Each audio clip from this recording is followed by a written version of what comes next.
Dua-dua emas 999. Tapi kenapa ada orang pilih dinar? Ada orang suka gold bar. Jangan lupa follow dan save video ini untuk rujukan akan datang.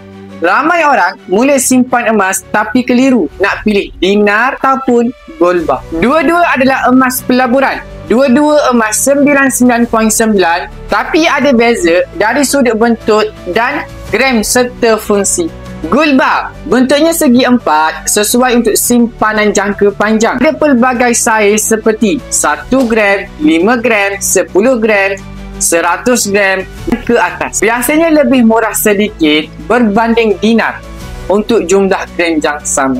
Dinar pula berbentuk bulat macam duit shilin besar. 1 dinar bersamaan lebih kurang 4.25 gram. Dinar lebih banyak digunakan dalam urusan kahwin, zakat dan sedekah. Orang yang suka dinar sebab bentuknya klasik dan senang dijual semula. Pilihan bergantung pada tujuan simpanan. Nak murah, ambil gold bar.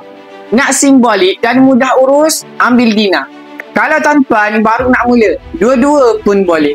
Yang penting itu emas fizikal. Boleh kumpul melalui akaun gas rendah RM100. Okey, baik tampan yang mana berminat untuk simpan emas di Public Gold boleh sahaja klik link di bio saya. Saya akan bantu anda sebaik mungkin.